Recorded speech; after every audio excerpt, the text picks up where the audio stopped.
जय हिंद स्टूडेंट्स। आज फिर आपके लिए एक इम्पोर्टेंट वीडियोस लेके आया हूं जो कि आप सभी स्टूडेंटों के लिए बहुत इम्पोर्टेंट होने वाला है। जो भी स्टूडेंट यूपीएससी या सिविल सर्विस एग्जाम्स की तैयारी कर रहे हैं तो उनके लिए ये जो वीडियो है बहुत इम्पोर्टेंट होने वाला है। तो प्लीज़ इस वीडियो को आप लोग अंत तक ज़रूर देखिएगा। और जिन स्टूडेंटों ने मेरा चैनल अभी तक सब्सक्राइब नहीं करा है प्लीज़ वो इस चैनल को सब्सक्राइब करना भी ना भूलिएगा। चलते हैं हम आज जो हमारा इम्पोर्टेंट वीडियो है वो है इम्पोर्टेंट एनसीईआरटीज फॉर यूपीएससी। आखिरकार कई सारे स्टूडेंटों के मन में रहता है कि आखिरकार हमें कौन सी एनसीईआरटी पढ़नी चाहिए या कौन सी एनसीईआरटी हमें स्किप कर देनी चाहिए, हम क्या करें। तो देखिए, इसका सबसे बेस्ट एक एग्जांपल ये समझिए कि सभी जितने भी स्टूडेंट हैं वो एक अलग अलग बैकग्राउंड से होते हैं। अलग अलग बैकग्राउंड से मतलब होता है कि उनके जो सब्जेक्ट्स होते हैं, आफ्टर 10th बोल दें, ग्रेजुएशन बोल दें, वो सब्जेक्ट्स बेस्ड पे अकॉर्डिंग काम करते हैं। जैसे कई सारे जैसे आर्ट्स के स्टूडेंट्स होते हैं, कॉमर्स के स्टूडेंट होते हैं, साइंस के स्टूडेंट्स होते हैं। तो कई सारे जो स्टूडेंट्स रहते हैं वो हो सकता हो कि स्कूलिंग में ही हिस्ट्री, ज्योग्राफी, पॉलिटी पढ़ लेते हैं। बट कई सारे जो साइंस साइड के जो बैकग्राउंड के जो स्टूडेंट होते हैं वो क्या होते हैं कि वो एनसीईआरटीज के तरफ इतना ध्यान नहीं देते हैं और जो भी पढ़ाया जाता है वो आफ्टर सम टाइम क्या होते हैं, भूल जाते हैं। ठीक है, बट हिस्ट्री ज्योग्राफी में उनका इंटरेस्ट भी नहीं होता एक प्रकार से देखा जाए। तो अब यदि उनको यूपीएससी की तैयारी करना है और उनसे बोला जाए कि आप हिस्ट्री पढ़ें, ज्योग्राफी पढ़ें, तो हो सकता है कि उनके लिए वो चीज़ थोड़ी टफ हो जाए। वहीं यदि हम दूसरे स्टूडेंट की तरफ बात करें, जैसे कि आर्ट्स बैकग्राउंड के स्टूडेंट की बात करें, तो आर्ट बैकग्राउंड वाला व्यक्ति क्या रहता है, वो कहीं ना कहीं रिलेटेड होता है, चाहे वो हिस्ट्री हो, ज्योग्राफी हो, पॉलिटी हो, इकोनॉमी हो, इन सब्जेक्ट्सों से क्या रहता है, वो वेलफेयर होता है। ठीक है ना, यानी कि वो एक दूसरे सब्जेक्ट्स को जानता है, परखता है, उसके बारे में उसने पढ़ा है, तो उसको वो सब्जेक्ट जो है वो ईजी लगने लगता है। अब यहाँ पर जो है इजी और टफ की डेफिनेशन हम नहीं दे सकते हैं। देखिए, इजी क्या होगा, जो आपसे बनता है स्वाभाविक बात है वो चीज़ इजी हो जाएगी, बट जो चीज़ आपसे नहीं बनती है वो टफ हो जाएगी। तो इजी और टफ की कोई डेफिनेशंस नहीं होती है। प्रॉब्लम कहाँ होती है अधिकतर स्टूडेंटों को, कि जो हम एनसीईआरटी पढ़ना चाह रहे हैं, ठीक है ना, क्योंकि आज हमारा टॉपिक क्या है, आज हमारा टॉपिक है एनसीईआरटी बुक्स के बारे में बताना। तो एनसीईआरटी जो भी बुक्स आप देखेंगे, ठीक है ना, आखिरकार कौन सी एनसीईआरटीज हमें पढ़नी चाहिए और कौन सी एनसीईआरटीज हमें नहीं पढ़नी चाहिए, उसी के बारे में आज ये जो है हमारा वीडियो होने वाला है, जो कि आप सभी स्टूडेंटों के लिए बहुत इंपॉर्टेंट होगा। ठीक है, तो कौन सी आखिरकार हमें एनसीईआरटीज बुक्स पढ़नी चाहिए, कौन सी क्लास की पढ़नी चाहिए, उनको वन बाय वन जो है हम हर एक सब्जेक्ट्स की प्लस एनसीईआरटीज हम डिस्क्राइब करने वाले। ठीक है, तो जिन स्टूडेंटों ने मेरा अभी तक चैनल सब्सक्राइब नहीं करा है प्लीज़ वो जो है इस चैनल को, वीडियो को लाइक, शेयर, कमेंट और सब्सक्राइब करना बिल्कुल ना भूलें।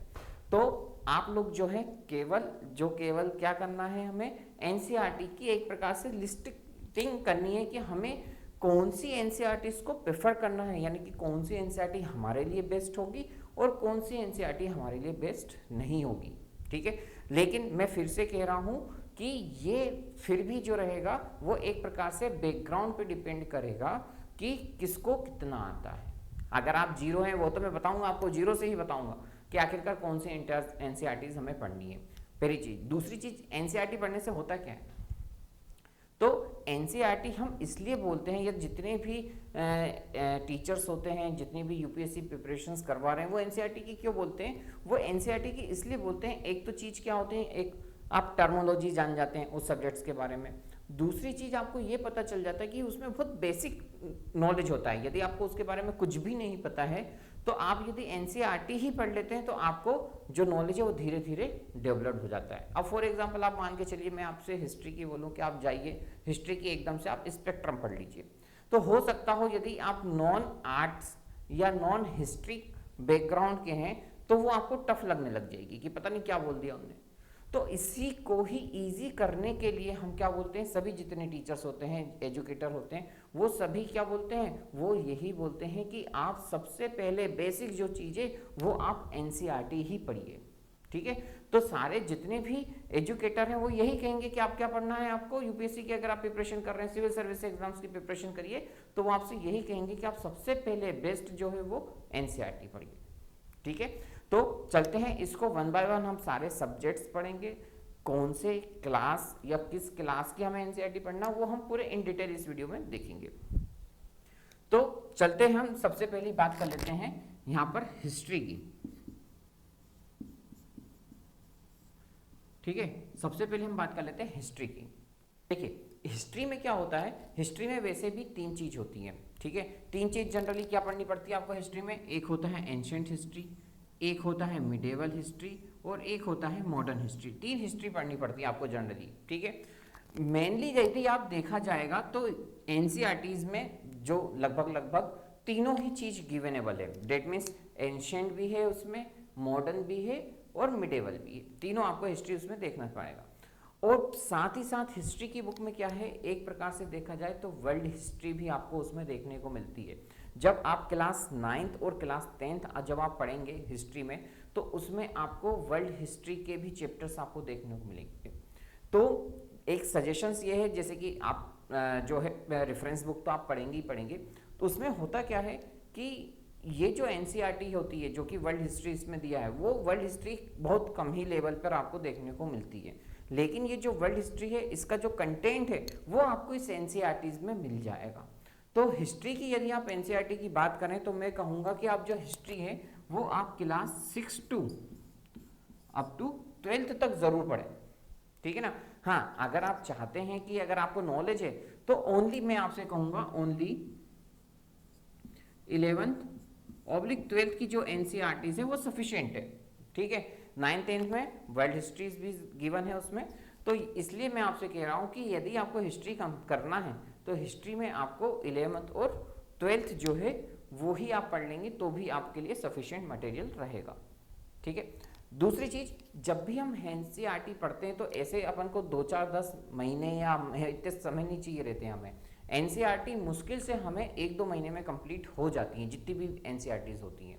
ठीक है ना, पहली चीज। दूसरी चीज क्या होता है कि जब भी आप ये वीडियो देख लेंगे, ठीक है ना, आपने यदि फॉर एग्जांपल पूरा ये मेरा वीडियो देख लिया तो मेरे को नहीं लगता कि आपको कहीं दूसरा वीडियो देखने की जरूरत पड़ेगी। बट शर्त इतना है कि आपको पूरा वीडियो देखना पड़ेगा पेशेंस के साथ। ठीक है, तो इसको अंत तक बने रहिएगा।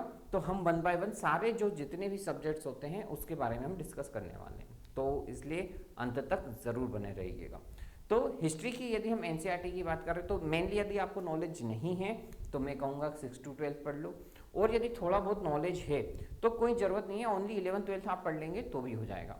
वहीं यदि हम इसकी रेफरेंस की बात करें तो इसकी रेफरेंस बुक जैसे कि आपको स्पेक्ट्रम देखने को मिल जाएगी, आर.एस. शर्मा देखने को मिल जाएगी, विपिन चंद्रा आपको देखने को मिल जाएंगी। तो ये हिस्ट्री की आपको बहुत अच्छी बुकेज देखने को मिल जाएंगी जिसमें आपको एंशिएंट, मिडेवल और मॉडर्न हिस्ट्री गिवन रहेगी। तो इसलिए जो है एनसीईआरटी की बात कर रहे हैं फिलहाल हम, तो एनसीईआरटी जो है आप 6 to 12 पढ़ लीजिए। बहुत अच्छा कंटेंट है, बहुत अच्छी चीज़ें दी हैं, यदि आप पढ़ लेते हैं तो आप धीरे धीरे उसको कोरिलेटेड कर पाएंगे। ठीक है, नेक्स्ट सेकंड हम बात कर लेते हैं। सेकंड जो कि होता है सब्जेक्ट वो होता है जियोग्राफी। ठीक है, देखिए जियोग्राफी की यदि हम अगेन एनसीईआरटी की बात करें तो वो जो रहेगी वो 6 to 12 रहेगा। ठीक है ना, बट होता क्या है 6 to 12 में कि ज्योग्राफी आप देखेंगे तो जैसे कि 6, 7, 8, ठीक है ना, यदि आपको नॉलेज नहीं है तो 6, 7, 8 जो है वो सफिशिएंट है। ठीक है ना, 6, 7, 8 सफिशिएंट कैसा है कि जैसे आपने 6, 7, 8 पढ़ा उसमें कंटेंट जो है वो जो कंटेंट है वो कम दिया गया है, बिल्कुल बेसिक उसमें कंटेंट दिए हैं 6, 7, 8 में। अब जब आप 9, 10 में जाएंगे तो वही कंटेंट का थोड़ा सा डिटेल वर्जन आपको किस में देखने को मिलेगा, 9, 10 में। और वही 9, 10 वाला जो कंटेंट है उसको और डिटेल में देखेंगे तो वो आपको 11, 12 में देखने को मिलेगा। ठीक है, कहने का मतलब ये है कि केवल दीप्त का अंतर रहेगा किसमें, ज्योग्राफी में।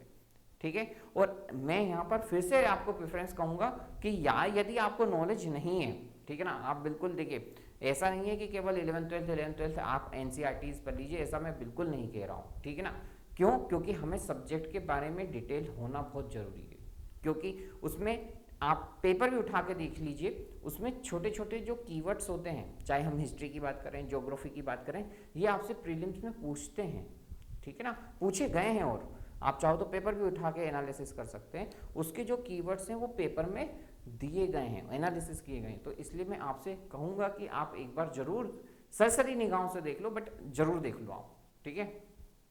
तो हिस्ट्री ज्योग्राफी की आप 6 to 12 जरूर देखें। और अगर आपको नॉलेज है तो अगेन मैं आपसे कहूँगा कि ओनली यदि आपने 11th/12th अगर आपने कर ली एनसीईआरटी, ठीक है ना, तो भी सफिशिएंट हो जाएगा आपके एग्जाम्स के लिए। डन। अब नेक्स्ट यदि हम सब्जेक्ट की बात कर लें, फर्स्ट हो गया हमारा हिस्ट्री ज्योग्राफी, और थर्ड हम बात कर रहे थे पॉलिटी की, ठीक। तो अगेन मैं पॉलिटी में यही कहूँगा कि पॉलिटी में सब जो है वो एनसीईआरटी पढ़ने की जरूरत नहीं है, क्योंकि क्या होता है पॉलिटी थोड़ा सा शॉर्ट टर्म में दिया होता है, जो कि जैसे आपको आर्टिकल्स देख लें, ठीक है ना, भाग देख लें और अनुच्छेद देख लें, तो यही आपको पढ़ना रहता है। आप चाहो तो ये जो है, जैसे कि आपको एक रेफरेंस बुक की हम बात करें तो आप जैसे लक्ष्मीकांत तो पढ़ेंगे, तो लक्ष्मीकांत में बहुत अच्छा डिटेल इन दिया गया है, बट लेकिन अगर आपको पॉलिटी भी पढ़ना है तो मैं यही कहूँगा कि पॉलिटी आप जो है वो 11th/12th की ओनली पढ़ लें। आपको 6 to 12 में राय नहीं दूंगा, बट 11th/12th की पॉलिटी आप पढ़ लें। लेकिन यदि आपको नॉलेज बिल्कुल नहीं है कि पॉलिटी में हो क्या रहा है, क्या कर रहे हैं, क्यों कर रहे हैं, तो फिर से अगेन मैं आपसे कहूँगा कि 6 to 12 आप जरूर देख लें एक बार। क्यों? क्योंकि एग्जाम क्रैक करना बहुत जरूरी है, ठीक है ना। कम पढ़ें ज़्यादा पढ़ें इससे कोई मायने नहीं रखा था। ऐसे भी कई सारे स्टूडेंट हैं जो बहुत पढ़े हैं, ठीक है ना, बट उनके क्वेश्चन एक नहीं आया और वो सिलेक्शन नहीं हो पाया। तो ज़्यादा पढ़ने से और कम पढ़ने से सिलेक्शन वाली बात नहीं होती है, बात होती है कंटेंट कितना अच्छा आपने पढ़ा है और कितना कॉन्कर है आपको, ठीक है ना, कितना अच्छा याद है। बेसिक डिटेल जो है वो आपको देखने बहुत इंपॉर्टेंट है। तो जितना भी बेसिक आप देखेंगे, और सबसे अच्छी चीज़ ये है कि एनसीईआरटी वो बनी ही बेसिक लेवल से, डेट मीन जो मैं 6 से 12th आपकी कह रहा हूँ, तो वो उस लेवल से उन्होंने उठाया है 6, 7, 8, 9, 10th, ठीक है ना। ऐसा डायरेक्ट नहीं है कि उसको 6 में उन्होंने टफ कर दिया या 9th में इजी कर दिया, 9th में टफ कर दिया, 11th में इजी कर दिया, ऐसा कुछ भी नहीं है।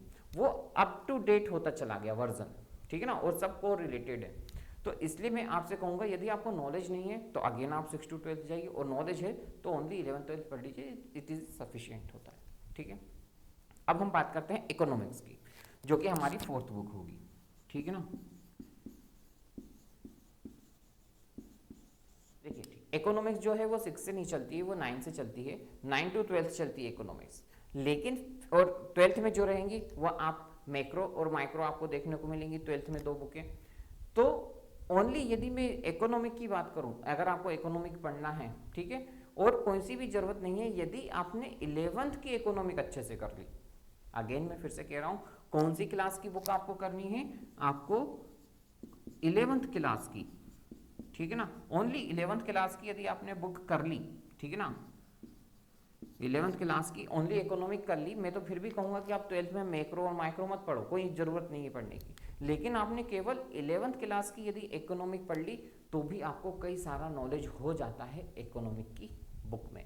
तो यहाँ पर मैं प्रेफरेंस करूँगा कि ओनली 11th की पढ़ लो इकोनॉमिक्स, आपका सफिशिएंट टाइम हो जाएगा, ठीक। नेक्स्ट हम 5th की बात कर लेते हैं। देखिए 5th यदि हम बात कर लेते हैं आर्ट एंड कल्चर की, एनसीईआरटी बुक की, तो आर्ट एंड कल्चर में भी जो मैं आपसे कह रहा हूँ कि सभी जो एनसीईआरटी है वो पढ़ना जरूरी नहीं है, कुल सेलेक्टेड जो मटेरियल है वो जरूर पढ़ना इंपॉर्टेंट है। तो यहाँ पर आर्ट एंड कल्चर की, यहाँ पर अगेन फिर से मैं कहूँगा कि ओनली यदि आप 11th क्लास की अगर एनसीईआरटी आप पढ़ लेते हैं, कौन सी क्लास की, 11th क्लास की यदि आप एनसीईआरटी पढ़ लेते हैं तो भी यहाँ पर सफिशिएंट टाइम रहेगा, सफिशिएंट मोमेंट रहेगा, जिसमें आप आर्ट एंड कल्चर को डेवलप कर सकते हैं, ठीक है। एक क्वेश्चन और आता है, कई बार सारे स्टूडेंट पूछते हैं कि ओल्ड एनसीईआरटी पढ़ें या न्यू एनसीईआरटी पढ़ें, ठीक है। दो चीज में कई बार कंफ्यूज रहते हैं कई सारे स्टूडेंट कि यार ओल्ड एनसीईआरटी पढ़ना चाहिए या न्यू एनसीईआरटी पढ़ना चाहिए। देखिए एनसीईआरटी आप कहीं की पढ़ लो, चाहे आप न्यू पढ़ लो या ओल्ड पढ़ लो, उससे कोई फर्क नहीं पड़ता, दोनों में कंटेंट सेम होते हैं। ओल्ड और न्यू में क्या अंतर होता है कि जो न्यू एनसीईआरटीज है उसमें डायग्राम हो गए, ठीक है ना, और जो डायग्राम होते हैं जैसे कि मेल फीमेल, ठीक है ना, नक्शा हो गया, मैप हो गया, ये रंग बिरंगे होते हैं, ठीक है ना, कलरफुल टाइप में होती है वो एनसीईआरटी, तो अच्छी लगती है देखने में और पढ़ने में थोड़ा सा समझ में आता है। बाकी जो ओल्ड एनसीईआरटी रहती है वो ब्लैक एंड वाइट रहती है, उसमें ऐसा कुछ भी नहीं है। बाकी कंटेंट आप देखोगे तो न्यू एनसीईआरटीज और ओल्ड एनसीईआरटीज में लगभग सेम मिलेगा। हाँ, ओल्ड एनसीईआरटीज में थोड़ा सा कंटेंट ज़्यादा है, ठीक है ना, वो थोड़ा सा लेंदी लेवल हो जाता है। बाकी न्यू एनसीईआरटी अगर आप प्रेफर करेंगे तो एज कम्पेयर ओल्ड के ज़्यादा बेटर है, ठीक है। तो यहाँ पर आप न्यू या ओल्ड वो आपके ऊपर डिपेंडेबल करता है, दोनों चीज़ एक ही है, बट न्यू से पढ़ लो तो ज़्यादा बेटर है। तो यहाँ पर हमारा फिफ्थ हो जाता है आर्ट एंड कल्चर। नेक्स्ट हम बात कर लेते हैं सोशियोलॉजी की बात कर लेते हैं। तो अगेन सोशियोलॉजी में भी हमें जो एनसीईआरटीज है वो ओनली 11th क्लास की यदि हम कंप्लीट कर लेते हैं, ठीक ना, 12th की पढ़ने की जरूरत नहीं है यहाँ पर सोशियोलॉजी में भी, ओनली 11th क्लास की एनसीईआरटी पढ़नी है हमें सोशियोलॉजी में, वो आपके लिए भी सफिशिएंट होगा। लास्ट हम जो बात कर लेते हैं जो कि साइंस और टेक में बहुत इंपॉर्टेंट रहता है, कई सारे लोग कंफ्यूज रहते हैं, वो है बायो, मैं बोलूँ बायोलॉजी, ठीक है। बायोलॉजी में हम बात करें तो बायोलॉजी भी आप देखेंगे साइंस की इतनी ज़्यादा एनसीईआरटीज पढ़ने की आवश्यकता नहीं है। बायोलॉजी में आप एक काम कर सकते हैं कि ओनली 11th और 12th, ठीक है ना, ओनली 11th और 12th भी यदि आप कंप्लीट कर लेते हैं तो ये जो है इस एग्जाम्स के लिए सफिशिएंट होगा। तो बायोलॉजी में ओनली 11th 12th, यदि आप नहीं कर पा रहे हो तो मैं कहूँगा कि फिर ओनली एक बार एक काम करो, आप जो है 12th वो कंप्लीट कर लो, तो 11th और 12th जो बायोलॉजी है वो आप कंप्लीट कर सकते हैं, ठीक है। और आप चाहें तो जैसे कि कई बार क्या होता है ना, कई सारे जो स्टूडेंट रहते हैं वो एक प्रकार से देखा जाए तो कंफ्यूज हो जाते हैं पढ़ते पढ़ते कि यार हमें तो 6 महीने लग गए या 8 महीने लग गए और फिर हम भूल गए। ऐसा मत करिए, ठीक है।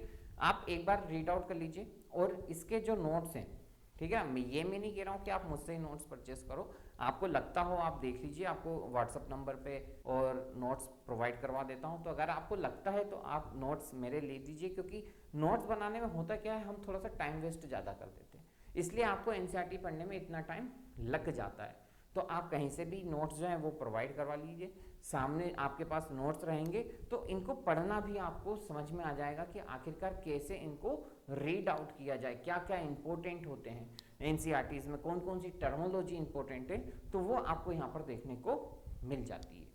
तो अगेन मैं आपसे कहूँगा कि ये सारी जो एनसीईआरटीज हैं ये इस एग्जाम्स के लिए सफिशिएंट होती है, बट बेसिक भी यही होती है, ठीक है। तो इनको पहले आप पढ़िए, देन फिर आप जो है स्विच करें रेफरेंस बुक पे, पहले आप रेफरेंस बुक पे ना स्विच करें, क्योंकि वो आपको समझ में नहीं आएंगी, आपको टर्मोलॉजी समझ में नहीं आएंगी कि ये आखिर क्या कहना चाह रहा है, ठीक है। तो यहीं पर हमारा वीडियो आज का जो है समाप्त होता है। ये आपको कैसा लगा, प्लीज़ लाइक शेयर कमेंट और सब्सक्राइब करना। तब तक के लिए थैंक यू सो मच। जय हिंद, जय भारत।